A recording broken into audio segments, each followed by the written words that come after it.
ಪ್ರೀತಿಯ ವೀಕ್ಷಕರೇ ನಮಸ್ಕಾರ. ಪ್ರಪಂಚದಾದ್ಯಂತ ಲಕ್ಸುರಿ ಮತ್ತು ಪ್ರೀಮಿಯಂ ಕಾರುಗಳಿಗೆ ಗುರುತಾಗಿ ನಿಂತಿರುವ ಹೆಸರುಗಳಲ್ಲಿ BMW ಕೂಡ ಒಂದು. ಸ್ಟೈಲಿಶ್ ಡಿಸೈನ್, ಅತ್ಯಾಧುನಿಕ ತಂತ್ರಜ್ಞಾನ, ಶಕ್ತಿಯುತ ಇಂಜಿನ್ಗಳು ಮತ್ತು ಅತ್ಯುತ್ತಮ ಡ್ರೈವಿಂಗ್ ಅನುಭವದಂತಹ ಅಂಶಗಳಿಂದಾಗಿ BMW ಕಾರುಗಳು ವಿಶೇಷ ಗುರುತನ್ನು ಪಡೆದುಕೊಂಡಿವೆ. ಅತ್ಯಂತ ದುಬಾರಿ ಕಾರುಗಳ ಪಟ್ಟಿಯಲ್ಲೂ BMWಗೆ ಪ್ರತ್ಯೇಕ ಸ್ಥಾನವಿದೆ. ಆದರೆ ಈ ಬ್ರ್ಯಾಂಡ್ ಹೆಸರಿನ ಹಿಂದಿರುವ ಅರ್ಥ, ಅದರ ಇತಿಹಾಸ ಮತ್ತು ಮುಖ್ಯವಾಗಿ ಪ್ರಸಿದ್ಧ BMW ಲೋಗೋ ಹಿಂದಿನ ಅಸಲಿ ಕಥೆಯ ಬಗ್ಗೆ ಬಹಳಷ್ಟು ಜನರಿಗೆ ಪೂರ್ತಿಯಾಗಿ ತಿಳಿದಿಲ್ಲ. BMW ಫುಲ್ ಫಾರ್ಮ್ ಏನು? BMW ಎಂದರೆ ಬವೇರಿಯನ್ ಮೋಟಾರ್ ವರ್ಕ್ಸ್ ಎಂದು ಕರೆಯಲಾಗುತ್ತೆ.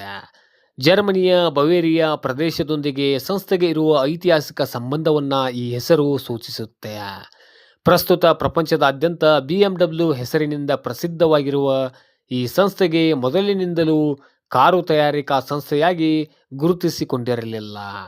BMW ಗ್ರೂಪ್ ಐತಿಹಾಸಿಕ ಪ್ರಕಾರ ಸಂಸ್ಥೆಯ ಅಧಿಕೃತ ಸ್ಥಾಪನೆಯು 1916 ಮಾರ್ಚ್ 7 ಪರಿಗಣಿಸಲಾಗುತ್ತೆ. ಆದರೆ ಸಂಸ್ಥೆಯ ಬೇರುಗಳು ಅದಕ್ಕಿಂತ ಮುಂಚೆಯೂ ಇದ್ದವು. 1917ರಲ್ಲಿ ರ್ಯಾಪ್ ಮೋಟಾರ್ ವರ್ಕ್ ಹೆಸರು ಬಯೇರಿಸ್ ಮೋಟಾರ್ ವರ್ಕ್ ಗ್ಯಾಂಬ್ ಆಗಿ ಬದಲಾಗುವುದರೊಂದಿಗೆ BMW ಎಂಬ ಹೆಸರು ಅಧಿಕೃತವಾಗಿ ಬಳಕೆಗೆ ಬಂದಿತು. ಆ ನಂತರ 1918ರಲ್ಲಿ ಸಂಸ್ಥೆಯು ಪಬ್ಲಿಕ್ ಲಿಮಿಟೆಡ್ ಕಂಪನಿಯಾಗಿ ಮಾರ್ಪಟ್ಟಿತು. ಆರಂಭಿಕ ಇತಿಹಾಸ. BMW ಇತಿಹಾಸದಲ್ಲಿ ಆಸಕ್ತಿದಾಯಕ ವಿಷಯವೇನೆಂದರೆ ಈ ಸಂಸ್ಥೆಯು ಮೊದಲು ಕಾರುಗಳನ್ನು ತಯಾರಿಸಲಿಲ್ಲ. ಸಂಸ್ಥೆಯ ಆರಂಭದಲ್ಲಿ ಪ್ರಮುಖವಾಗಿ ವಿಮಾನದ ಇಂಜಿನ್ಗಳ ತಯಾರಿಕೆಗೆ ಸಂಬಂಧಿಸಿದ್ದವು. BMWಗಿಂತ ಮುಂಚೆ ಇದ್ದ ರ್ಯಾಪ್ ಮೋಟಾರ್ ವರ್ಕ್ ಸಂಸ್ಥೆಯು 1910ರ ದಶಕದಲ್ಲಿ ವಿಮಾನಗಳಿಗಾಗಿ ಇಂಜಿನ್ಗಳನ್ನು ತಯಾರಿಸುವ ವ್ಯವಹಾರದಲ್ಲಿ ತೊಡಗಿತ್ತು. ಆ ಸಮಯದಲ್ಲಿ ವಾಯುಯಾನ ನಾವು ಅಭಿವೃದ್ಧಿ ಹೊಂದುತ್ತಿದ್ದ ಹಿನ್ನೆಲೆಯಲ್ಲಿ ಇಂಜಿನ್ ತಯಾರಿಕಾ ಸಂಸ್ಥೆಗೆ ಉತ್ತಮ ಅವಕಾಶಗಳು ಲಭಿಸಿದವು.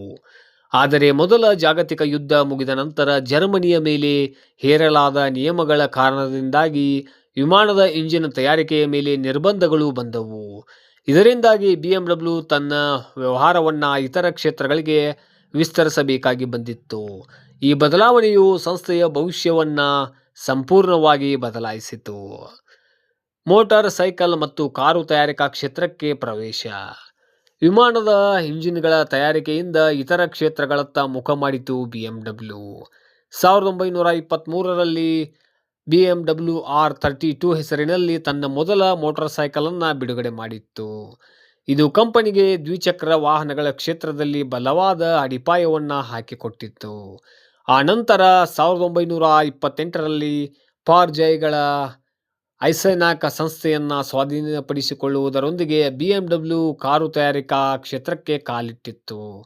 1929ರಲ್ಲಿ BMW ಬ್ರ್ಯಾಂಡ್ ಹೆಸರಿನಲ್ಲಿ ಮೊದಲ ಕಾರಿನ ಉತ್ಪಾದನೆ ಪ್ರಾರಂಭವಾಯಿತು. ಅಂದಿನಿಂದ ಕಾರು ತಯಾರಿಕಾ ಸಂಸ್ಥೆಯಾಗಿ BMW ತನ್ನ ಪಯಣವನ್ನು ಕ್ರಮೇಣವಾಗಿ ವಿಸ್ತರಿಸುತ್ತಾ ಬಂದಿದೆ. BMW ಲೋಗೋ ಬಗ್ಗೆ ಬಹಳ ಕಾಲದಿಂದ ಪ್ರಚಾರದಲ್ಲಿರುವ ಅತ್ಯಂತ ಪ್ರಸಿದ್ಧವಾದ ಕಥೆ ಇದಾಗಿದೆ.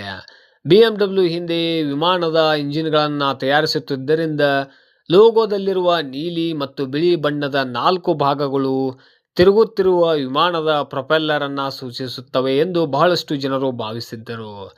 ಆದರೆ ಈ ವಿಷಯ ಸಂಪೂರ್ಣವಾಗಿ ನಿಜವಲ್ಲ.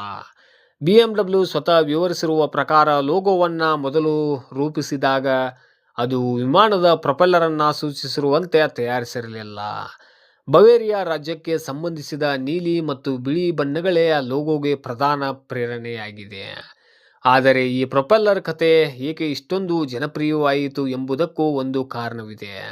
1929ರಲ್ಲಿ BMW ಮಾಡಿದ ಒಂದು ಜಾಹೀರಾತಿನಲ್ಲಿ ಕಂಪನಿಯ ಲೋಗೋವನ್ನು ತಿರುಗುತ್ತಿರುವ ವಿಮಾನದ ಪ್ರೊಪೆಲ್ಲರ್ನಲ್ಲಿ ತೋರಿಸಲಾಗಿತ್ತು. ಇದರಿಂದಾಗಿ BMW ಲೋಗೋ ಮತ್ತು ವಿಮಾನದ ಪ್ರೊಪೆಲ್ಲರ್ ಅನ್ನು ಸೂಚಿಸುತ್ತದೆ ಎಂಬ ಅಭಿಪ್ರಾಯ ಜನರ ಮನಸ್ಸಿನಲ್ಲಿ ಬಲವಾಯಿತು.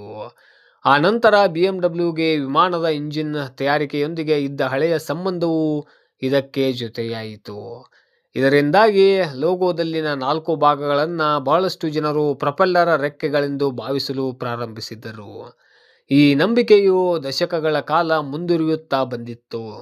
ಆದರೆ ವಾಸ್ತವವಾಗಿ BMW ಲೋಗೋದ ಅಸಲಿ ಪ್ರಾತಿನಿಧ್ಯವು ಬವೇರಿಯಾ ರಾಜ್ಯದ ನೀಲಿ ಮತ್ತು ಬಿಳಿ ಬಣ್ಣಗಳೊಂದಿಗೆ ಬೆಸೆದುಕೊಂಡಿದೆ. ಪ್ರಸ್ತುತ BMW ಗ್ರೂಪ್ನಲ್ಲಿ ಯಾವ ಬ್ರ್ಯಾಂಡ್ಗಳಿವೆ?